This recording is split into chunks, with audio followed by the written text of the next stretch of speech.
сонау Алтайдан Атырауға дейінгі кең байтақ жерімізбен мақтанамыз. Ұштан құстың қанат ата алатын, шапса тұлпардың белі алатын, осынау кең байтақ жерімізді бабаларымыз найзаның ұшымен, білектің күшімен қорғап, бізге аманатқа қалдырды. Өскелең ұрпақтың бірі білсе, бірі білмейтін, яғни осындай өскелең ұрпақтың бірі білсе, бірі білмейтін жайтқа айналып бара жатыр. Яғни бізді қазіргі білекке сенер заман өтіп, яғни әлемнің мен деген елдері білімге бой түзеп жатқан кезде біздің зиялыларымыз олардан қалыс қалмады. Яғни өзінің бұл халық педагогикасында білімін көрсетіп, яғни халықтың ұлттық құндылығымызды насихаттауға тырысты. Енді бірі, яғни өзінің тәжірибесімен, яғни білімді ұштастыруға тырысқан болатын.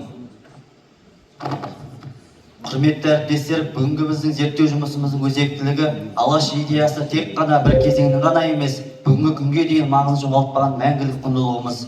Ұлттық идея негізінде ұлттық құндылықтарымызды ардақтай отырып, ұлттық болмысты қалыптастыру.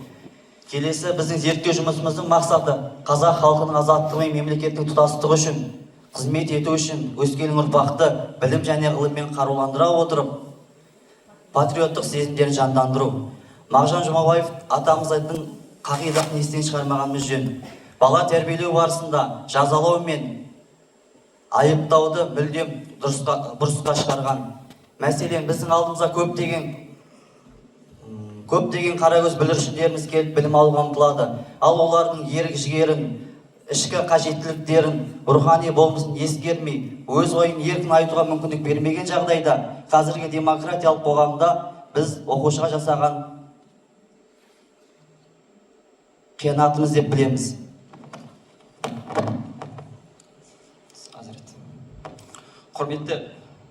Құрметті ұстаздар, яғни Әлихан Бөкейхановтың өзінің астрономия деген еңбегінде, яғни балаға әдіс тәсілді өте қарапайым әдіспен түсіндіреді екен.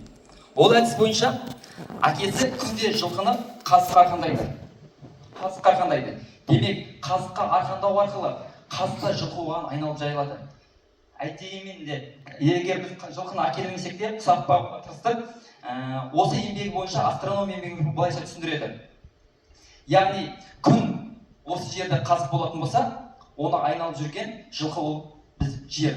Демек, осындай тәжірибе барысында бізде қазіргі таңда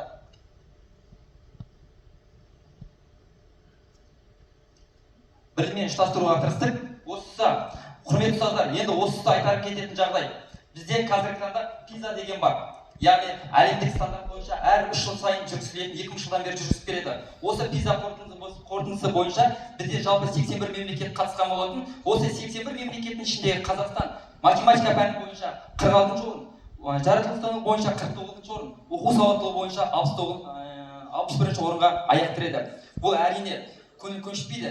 Экономикасы төмен мемлекеттердің өзі біздің алдымызда келеді. Осы орайда бізде функционалдық сауаттылықты дамытқанымыз жөн деп білемін. Енді қазақ тілі мен оқу сауаттылығы мен тарих пәні бір-біріне сабақтасып жатқандықтан, яғни оқу сауаттылығында баланың бойында сабақ барысында осы 5 дағдыны қалыптастыра білсек, қараңыздар, бірінші ақпаратты табу, ақпаратты алу, мәтінді түсіну, мәтінді ұғыну, мәтін формасын түсіну. Демек, осы 5 дағдыны баланың бойына сіңіретін болса, яғни бала өз бетімен жоспарлай алатын, яғни шешім қабылдай алатын, нәтижелерін бағалай алатын, дәлелдей алатын ұрпақты қалыптастыра аламыз. Енді бізде функционалды сауаттылық дегеніміз қарапайым тілмен айтқанда алған білімді өмірмен қолдану. Ежелгі Рим шешені Цицерон былай деген екен: гректер білімді дебат үшін үйренеді, ал римдіктер білімді өмірде қолдану үшін үйренеді. Дәл бізде Әлихан Бөкейхановтың тәжірибесін негізге алып отырып, алған білімімізді өмірде қолдануға тырысып жатырмыз.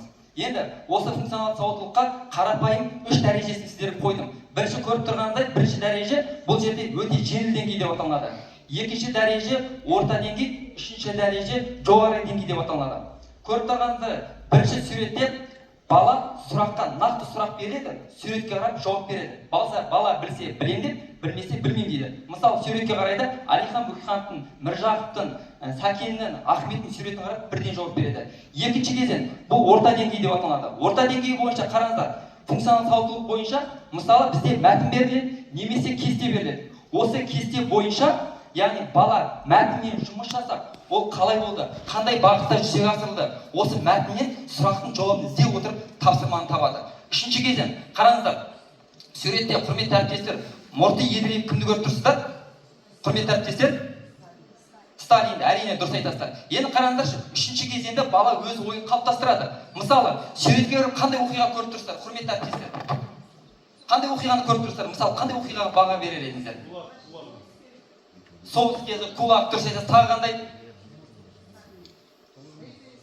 Репрессия, иә, дұрыс айтасыздар. Әрине, енді қараңыздар, сіздердің ойларыңыз мен үшін өте маңызды.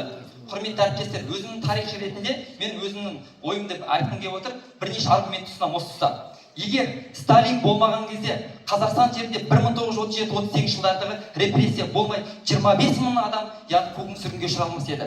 Яғни қазақтың 25 мың адамы көзі ашық, көкірегі ояу, интеллигент, сауатты адамдармыз.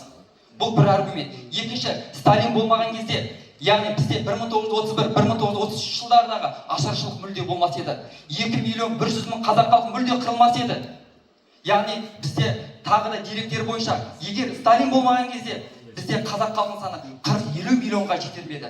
Егер 40-50 миллионға жеткен кезде қазақ халқы көненің көзі көк түркілер сияқты көкке қарап, яғни ұмтылардың сөзсіз еді. Үшінші, яғни осындай Сталин болмаған кезде қазақ халқында жерді ұжымдастыру, яғни қуғын сүргін, тәркілеу болмас еді. Қазақтың аристократиялық қоғамы сақталар еді. Яғни өзінің туған жерін, елінен тыс жүрген біздің қазақ бауырларымыз ерден атанбас еді.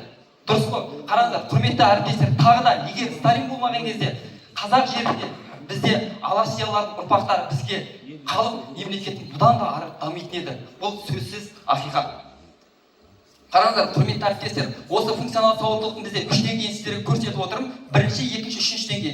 Демек, сабақ барысында да мен 5-ші класстарға осы тапсырмаларды көрсетіп жатырмын. Мысалы, қараңыздар, бірінші тапсырмада жаңа сіздерге айтқандай өте жеңіл деңгейі.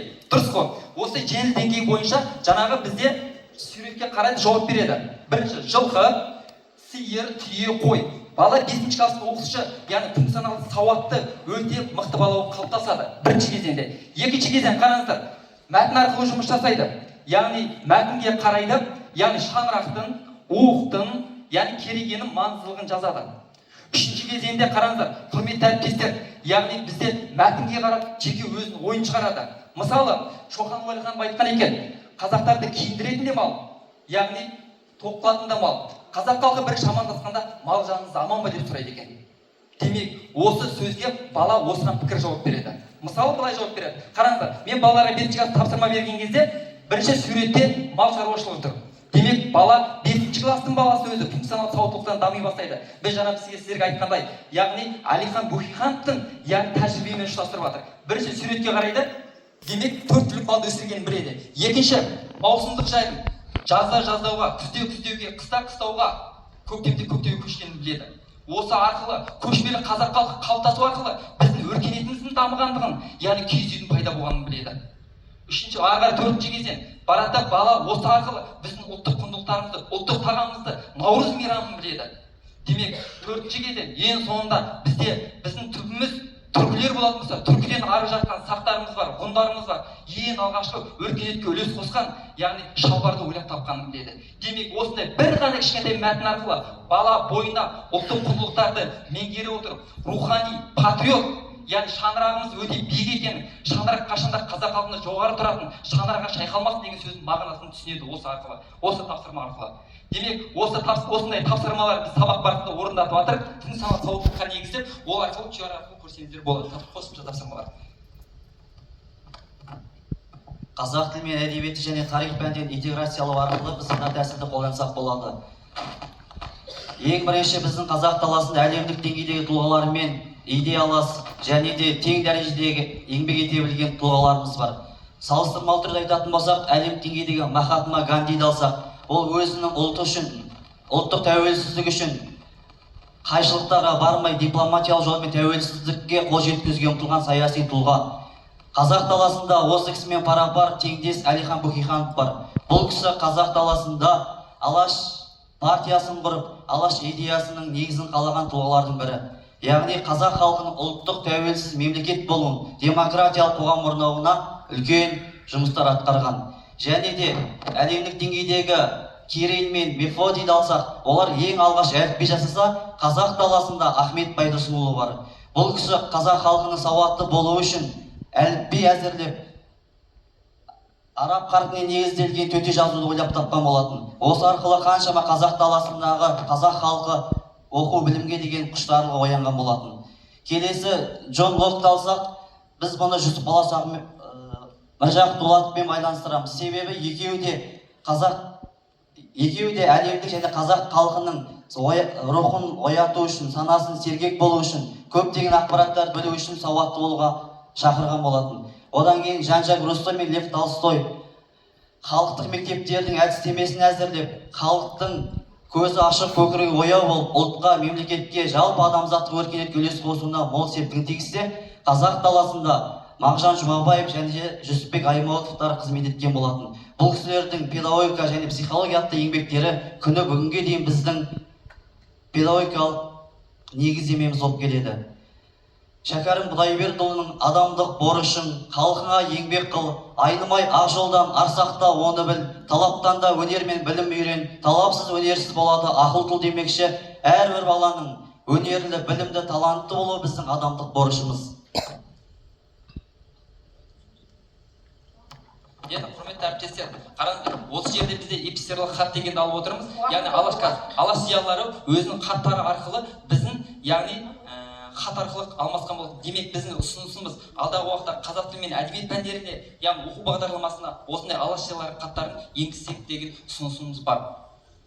Енді қараңыздар, бізде заманның түлкі болса таз бап шал демекші, яғни біздің кезіндегі көне көшпелілерден бар қанымызға сіңген, одан бізге алаштан мұра болып қалған, бойымызда патриоттық сана сезімімізді, яғни жас ұрпақтың бойына сіңдіру біздің басты мақсатымыз болды.